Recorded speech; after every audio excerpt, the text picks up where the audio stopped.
Pois é, olha só, a CPMI do 8 de janeiro aprovou a convocação de 35 pessoas, entre elas o ex-ministro da Justiça, Anderson Torres, o ex-chefe do GSI, o general Augusto Heleno, e também o ex-ajudante de ordens, Mauro Cid. Na mesma sessão, nomes mais próximos do presidente Lula foram poupados. Sobre essas primeiras convocações, hoje o CNN Dois Lados recebe os deputados federais Marco Feliciano, do PL, e Rogério Correia, do PT. Tudo bem aos senhores? Muito bom dia. Bom dia, Basília. Bom dia, Marcos Feliciano. Prazer. Bom dia, Basília. Bom dia, querido Rogério. À disposição. É isso. Em uma comissão em que a oposição é que venceu ali no sentido de criar a CPMI, o requerimento era da oposição, como que na primeira sessão para definir requerimentos, a oposição saiu perdendo e o governo venceu? A que o senhor atribui este resultado, deputado Rogério Correia, da sessão de ontem? Basília, o que venceu não foi o governo, foram as forças democráticas que trabalham para demonstrar que houve no Brasil uma tentativa de golpe e que isso não pode se repetir. E por isso as teses que os bolsonaristas defendem, não é nem toda a oposição, mas sim o setor bolsonarista, a ultradireita defende, é que a culpa do que aconteceu foi do Lula. A culpa foi de um governo que tinha 5 dias, que recebeu todos aqueles atos terroristas, que eles tentaram golpear, mas que a culpa seria uma culpa de omissão por não ter conseguido barrar aquele quebra-quebra. Então, essa tese é uma tese esdrúxula. Por isso, nós aprovamos um calendário que foi através de um plano de trabalho da senadora Elisiane, que é a relatora. E nós vamos, então, analisar o que foi o processo que culminou no dia 8. Que processo foi esse? Primeiro, nós temos que, então, pegar a cronologia. Desde que Bolsonaro assumiu, que o filho dele dizia que ia fechar o Supremo com um cabo, um soldado e um jipe. E atacou o sistema democrático o tempo inteiro. Por isso, tem que ser escutados aqueles que foram os propositores dessas ideias golpistas. Além do próprio ex-presidente Jair Bolsonaro, que terá o seu sigilo telefônico quebrado, nós vamos ouvir também o general Heleno, o general Braga Neto, que participaram o tempo inteiro dessas tramóias e destes procedimentos antidemocráticos. Depois, nós precisamos de ver os acontecimentos desde o segundo turno, onde também ali se tentou usar uma falácia para derrubar o processo eleitoral e tentar evitar a vitória do presidente Lula. Foram bilhões que foram gastos em dinheiro público, a tentativa de compra de voto, e tentaram, inclusive, fazer com que o povo do Nordeste e os eleitores de Lula não votassem. Por isso, nós chamamos também o superintendente da Polícia Rodoviária Federal, que terá que ir depor. Um outro fato importante, que é bom ressaltar, foi também os bloqueios nas estradas que vieram logo depois que Lula foi eleito no segundo turno. Bloqueio nas estradas, acampamento nas portas dos quartéis, se tentou ali fazer com que o Brasil virasse um caos.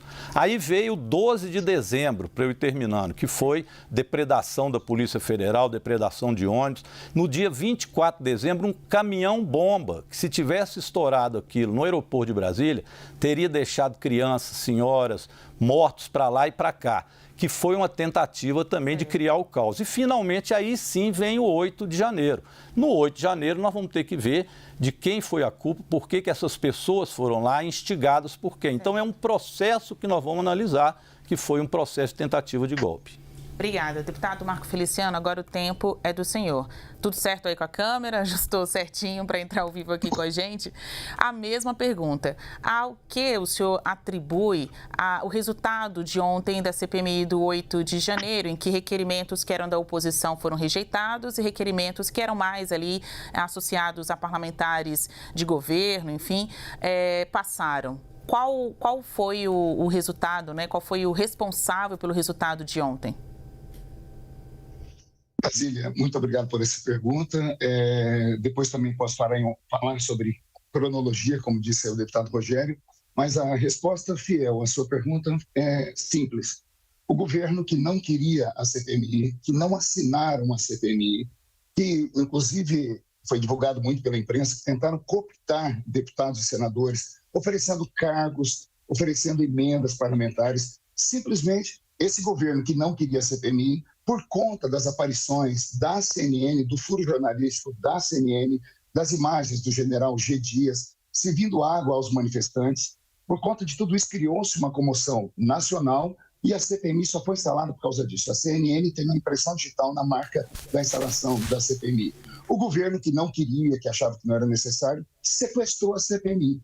A CPMI, Basília, ela é um instrumento da minoria para que nós possamos, então, investigar pautas sobre o governo. E o governo que não queria a CPMI sequestrou a CPMI. Para você ter uma ideia, e o Brasil todo que está assistindo, dos 4 membros da presidência da CPMI, dos 4, ou seja, presidente, primeiro vice, segundo vice e a relatora, dos 4, 3, além de serem governistas, eles não assinaram a CPMI. Da CPMI no total, os senadores, 60% dos senadores que estão na CPMI não assinaram a CPMI. Ou seja, aqueles que estão dominando a CPMI são aqueles que não queriam a CPMI e farão de tudo para que a CPMI não seja aprovada. Os requerimentos ontem foram derrubados por conta de ser colocado em votação. Para você ter uma ideia, todas as CPMIs que aconteceram até hoje na casa, não houve votação de requerimentos dessa forma. As votações eram simbólicas, porque ninguém pode deixar de ser investigado. Mas o governo, através da sua força hercúlea, através da força do seu poderio bélico, usando aí as emendas, usando cargos, simplesmente dominaram a nossa CPMI e acabou com isso. Nós não conseguimos aprovar, por exemplo, ontem, a convocação do general G. Dias, que foi o culpado da instalação dessa CPMI. O governo não quis que nós chamássemos G. Dias. O governo não quis ontem que nós aprovássemos, por exemplo, eu até fiz uma anotação aqui, as câmeras de segurança lá do Ministério da Justiça, porque o ministro Flávio Dino, quando veio aqui na Câmara e veio no Senado também várias vezes, ele acabou se contradizendo se estava ou não estava no horário, se estava em Brasília observando, se não estava. E nós queríamos as câmeras de segurança. O governo e os seus aliados não aceitaram que nós aprovássemos esse requerimento. O governo não aprovou sequer o requerimento das imagens das câmaras, tanto da Câmara Federal quanto do Senado. Ou seja, o governo que não queria a CPMI, que achava que a CPMI não precisava ser feita, de repente tomou conta dela, de assalto. A CPMI foi sequestrada pelo governo. Inclusive, ontem, após a reunião, fizemos uma reunião com os membros da CPMI e a gente não sabe o que faz. Dá vontade de esvaziar a CPMI porque nós não conseguimos aprovar nada no voto, porque o governo tomou conta dela. O instrumento da minoria foi cooptado pelo governo. Não sei se nós precisamos fazer uma nova coleta de assinaturas, talvez, para fazermos uma CPMI só aqui na Câmara dos Deputados, para mandar um recado para o presidente da CPI, para o presidente das duas casas, ou fazer um questionamento ao STF. Eu não sei o que pode ser feito, porque a CPMI, que é um instrumento da minoria, foi sequestrada pelo governo. Né? Então, sobre as ordens cronológicas que o deputado... Hoje, eu acho que eu tenho mais um minuto ainda para equilibrar aqui o tempo que foi falado pelo deputado Rogério. Essas pessoas que foram para as manifestações de 8 de janeiro eram pessoas desesperadas, porque ouviram e aprenderam política de repente. De repente, nos últimos 4 anos, o brasileiro ficou politizado. E o brasileiro começou a ver como são os governos de esquerda, tudo certo, governos apoiados pelo governo atual, como a Venezuela, como a Nicarágua. Os brasileiros estavam desesperados. As pessoas que foram para frente dos quartéis não fizeram ato legal nenhum, porque é previsto na Constituição, tanto que os quartéis emitiram uma nota dizendo que eles não estavam fazendo nada mais ali do que cumprir a Constituição. Agora, no dia 8, houve sim fatos gravíssimos e nós temos que apurar. Não acredito em golpe, Basília. Tenho falado isso todos os dias. Para mim, houve ali alguns vândalos, porque golpe, para se tomar um Estado, um país de mais de 200 milhões de habitantes, com velhinhas, crianças, vestidas com a bandeira do Brasil, sem um tanque de guerra na mão, sem o apoio de uma grande superpotência, para mim não foi golpe. Bom, os senhores acham que ontem a CPMI deu, então, o tom da linha de investigação que vai ser priorizada, né, ao longo desses 120 dias, ou seja, a tentativa de golpe, ouvir estes nomes que são mais associados ao ex-governo de Jair Bolsonaro? Queria saber a opinião dos senhores, até para a gente encerrar aqui o nosso Dois Lados. No início do Live CNN de hoje, eu trouxe o bastidor de que integrantes da oposição vão se reunir nesta tarde para traçar estratégias, ver de que forma forma, conseguem evitar novas derrotas em votação de requerimentos na CPMI do 8 de janeiro. Teve até um parlamentar que me disse que não está descartado até recorrer ao Supremo Tribunal Federal, se for o caso, para fazer valer esse direito da minoria, como disse o deputado Marco Feliciano. Ou seja, quem criou a CPI ter também poder de mando na hora da aprovação dos requerimentos, quererem ouvir esse outro lado da investigação, que são nomes mais associados ao presidente Lula. Então, quero saber dos senhores. Ontem foi dado o tom, e é isso que veremos até o fim da CPMI do 8 de janeiro, ou há perspectiva para que sejam votados novamente esses requerimentos e nomes, como o de Gonçalves Dias, sejam aprovados? Deputado Rogério Corrêa. Basília, os bolsonaristas agora estão com mimimi, choradeira. O choro é livre, mas nós avisamos para eles que essa CPMI era um tiro no pé que eles estavam dando. E agora o tiro está doendo, porque eles mesmos deram o tiro no pé deles. E ficam agora com esse chororô. Olha, quem foi que quebrou tudo aqui em Brasília no dia 8? Foram os bolsonaristas. Eles querem ter uma tese de que foram os infiltrados. Ou então uma outra tese mais esdrúxula. Eles dizem o seguinte: vamos dar um exemplo de alguém que quer assaltar um supermercado. Entra lá com uma metralhadora, dá tiro, rouba e sai. Depois é preso.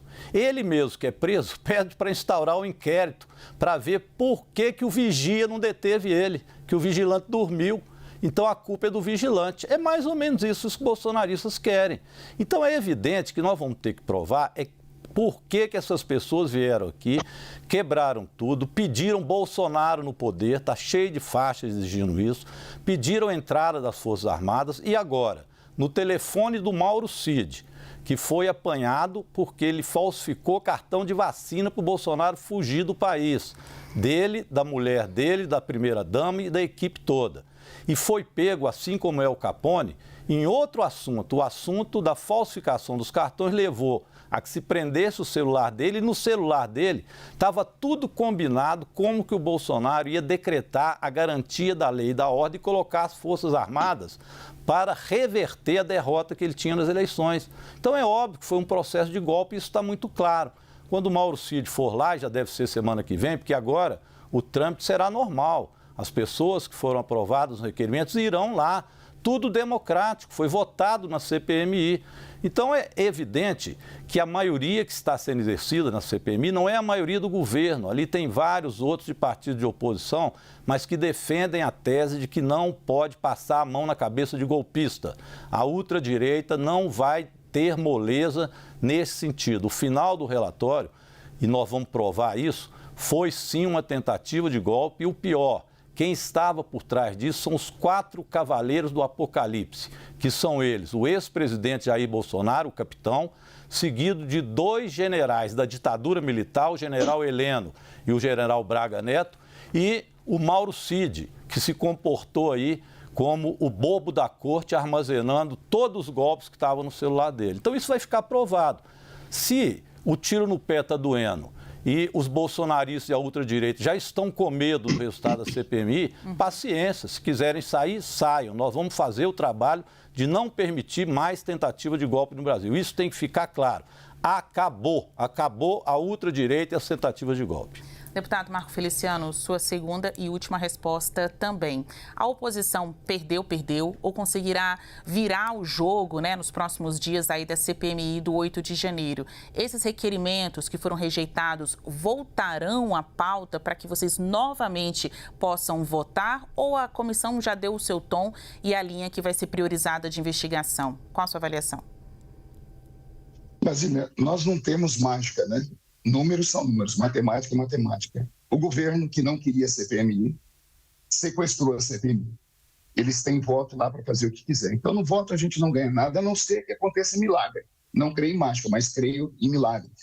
Creio que, de repente, uma dessas oitivas, puxando a língua das pessoas com ouvido, de repente sai alguma coisa, um coelho da cartola, ou uma história que ainda ninguém sabe. Queria até aproveitar aqui a sua audiência, como vocês deram furo com aquela imagem do general G. Dias. Não sei quem mandou para vocês a imagem, mas se quem mandou estiver assistindo, mande novas imagens, por favor, que de repente cria-se uma nova comoção nacional E aí as pessoas vão pedir para que o governo deixe a gente fazer as investigações que nós queremos fazer, né? Nós vamos reapresentar, com certeza, os requerimentos já na próxima sessão. Vamos fazer o que for possível, mas é a luta de Davi contra Golias. Se não tivermos uma pedra ungida por Deus, a gente não consegue.